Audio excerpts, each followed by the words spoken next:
Сәлем достар, бүгін біз денсаулыққа пайдалы кеңестер туралы айтатын боламыз. Жалпы адамның денсаулығына жақсы болуы оның өмірінің қауіпті қатерлі өлімге алып келуін баратын себептерінің бірі болып саналады. Жалпы көпшілігімізде денсаулық болса бәрі болады деп жиі айтамыз, алайда өздері денсаулығын жалпы сыр бермейінше көңіл де бөлмейді. Тұқым қуалайтын немесе басқа да жазылуы қиын аурулармен ауырған кезде ғана жалғыз адамның өзі ештеңе істей алмай қалады. Ал дені сау адамдардың сол қалпын сақтап қалу өз қолдарында. Сонымен адам денсаулығының бір қалыпты немесе жақсы болу үшін неге байланысты деген сұрақ туындаса, қалыпты ұйқыға, яғни адам күн сайын уақытылы ұйықтап, түні бойы жақсы көз ілетін болса, ағзаның бәрі ойдағыдай демалып, келесі күнге ағзаны дайындайды. Сонымен қатар бұл демалыс орталық жүйке жүйесінің жұмысын қалыпты болуына ықпал етеді.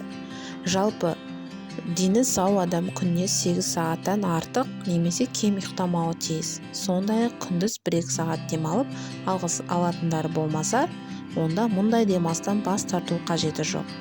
Себебі арасында демалып алғанның ағзаға пайдасы болмаса, зияны тимейді. Екінші, белсенді қозғалыс, яғни бұл өмір деген сөздің жаны бар. Себебі бұл тұжырымдама шындыққа сәйкес айтылған. Адам жаратылысынан қозғалыста жүретін пенде болып жаратылған. Сол себепті егер ол қимылсыз қалса, қандай да бір ағзаға кері әсер етуі мүмкін. Мәселен, компьютер алдында тапшылмай отырып жұмыс істейтіндер де немесе басқа да қимыл қозғалысы аз бір орында отырып жұмыс істейтіндердің көпшілігі остеохондроз, сколиоз, көктеу сынды аурулармен ауыратын болады. Сонымен қатар қимылы аз адамның денесі май басып, семіздікке шалдығуы ғажап емес. Үшінші достар, психологиялық тыныштық, яғни жүйке жүйесін тыныштандыратын дәрі-дәрмектен өте көп. Алайда мұның пайдасы шаш етектен дей алмаймыз. Уақытша ем болатын бұл дәрілердің сатып алуға әуес болмаған жөн. Егерде сіз қандай да бір дәрі-дәрмекті қабылдар болсаңыз, тек дәрігердің ұсынысымен, кеңесімен пайдаланған жөн. Және де келесі бізде дұрыс тамақтану. Адам денсаулығы жақсы болу үшін тағы да бір ескертетін жайт дұрыс тамақтандыру. Яғни құрамында минералды дәрумендерді пайдаланған жөн. Және де қатты ыстық тамақты ішпеңіз. Ыстық тамақ ағзадағы микробтармен күресетінін белгілі.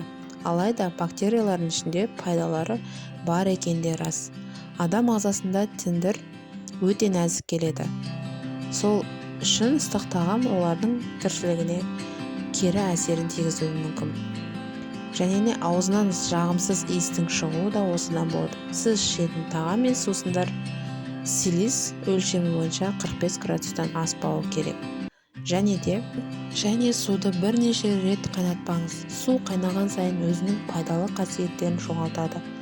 Ал судың бірнеше рет қайнату арқылы ағзаға тигізетін зияндары да арта түседі. Егер суды қайнатпай-ақ оның фильтрден өткізіп алған дұрыс. Және де жаңғақ жеңіз, ол өміріңізді ұзартады. Жаңғақ күн сайын жесеңіз артық емес, өйткені оның құрамында Е дәрумені бар. Сондай-ақ жаңғақ адамның қартаюының процесін бояулатады.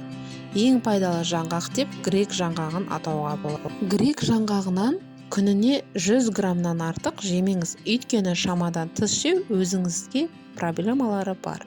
Күнбағыс жемішкесінде ағзадан мөлшерінде пайдаланған денсаулыққа қауіпті емес. Тек тісіңізді сақтау үшін өз қолымен шағыңыз. Газ плита бас тартыңыз. Егер сіздің үйіңізде газ плитасы болса, оны тезірек электрлі плитаға ауыстырған жөн.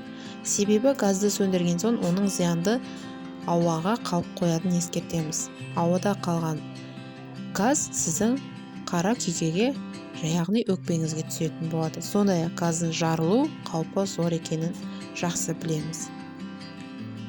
Және де достар, күн сайын сабын қолданбаңыз. Күн сайын сабын қолдану сіздің теріңізді құрғатып жібереді. Және де ол тез қартаюға алып келетін болады. Аптасына 1-2 рет сабынмен жуыныңыз. Қалған уақытта тек